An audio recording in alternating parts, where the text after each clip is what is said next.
Hello, everyone, and welcome to this week's episode of Movie Charts, where you may first off, before we get into everything, you may notice something different. For the foreseeable future, I will only be doing audio for the videos on this channel because my computer's camera is broken and it will not be fixed for a little bit.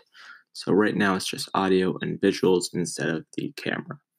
But I have a feeling this weekend's episode is going to be a rather short episode of Movie Charts because clearly the coronavirus situation is changing and altering the box office a great deal.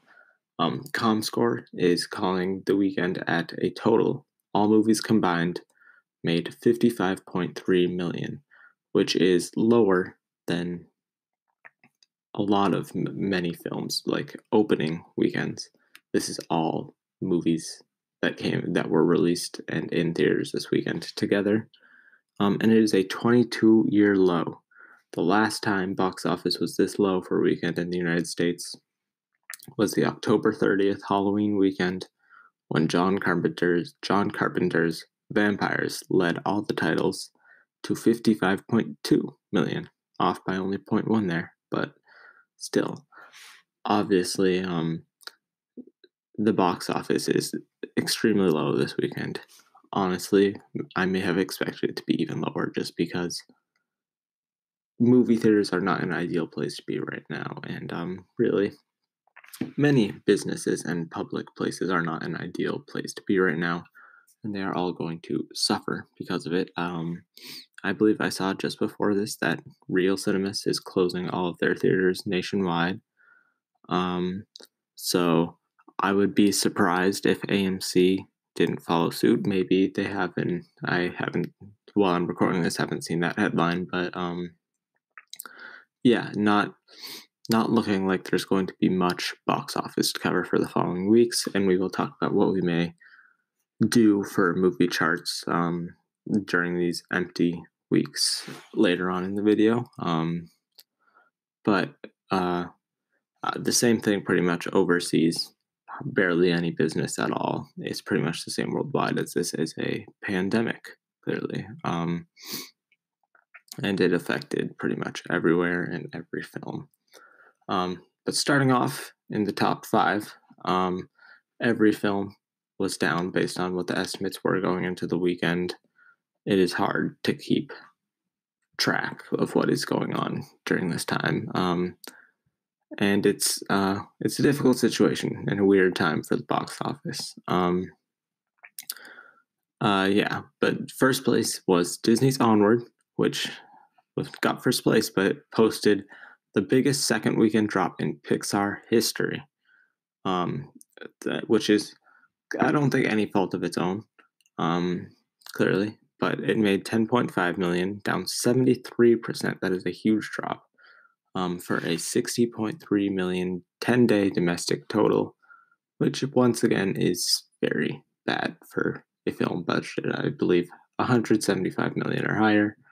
I would right before I started recording this, Universal announced that they will be releasing films that are currently in theaters, like The Invisible Man or The Hunt, on to rent on digital and video on demand, because they clearly know going to the movie theaters, that is a dead end business wise. You're not going to make any money for the next few weeks there.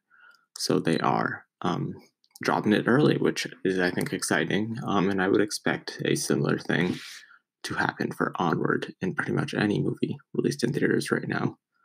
Expect that to be announced pretty soon. But in second place was Lionsgate's I Still Believe, which came in lower than the 10 million plus expectations that many had going into the weekend, but it made 9.5 million. And I think, given the circumstances that the nation is in, a faith-based movie may be what people want to see, as a lot of churches are closed, so that may have helped boost the numbers, but it still came in under expectations. In third place was Sony's Bloodshot, starring Vin Diesel, which came in at 9.3 million, which is clearly not very good for the film, as I believe it cost 42 million to make, and I do not, for any of these films, I don't foresee them making much more than what their totals are at right now. So Bloodshot, that would be pretty much 10 million. Because I don't think theaters are going to be open for the next 2 weeks. So clearly they can't make money there. Um, so that's going to be a big loss. And I think The Hunt, which came in at fifth, is also going to be a big loss, which made 5.3 million for the weekend, and it cost one of Blumhouse's higher budgets 15 million. So it only made a third of that over the weekend, and I think is also probably going to lose Blumhouse some money. The Invisible Man, however, which came in at fourth, is clearly not losing Blumhouse any money because it only cost 7 million and it's already made more than 100 million worldwide. So I guess those two Blumhouse films can sort of even themselves out there.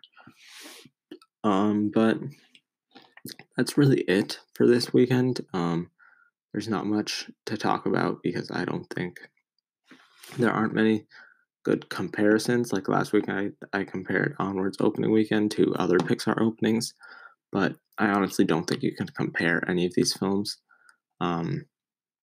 to other movies on their opening weekends because these movies are not performing the same way they would if it was a normal, typical weekend in the nation.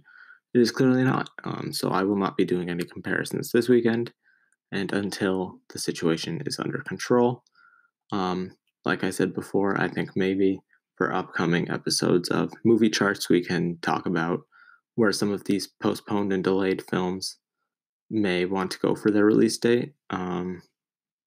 Maybe, films like Mulan, Black Widow, A Quiet Place 2, where they want to release where a good place on the calendar for them would be box office wise. But for right now, everyone stay safe, stay safe, stay home, and maybe watch some movies.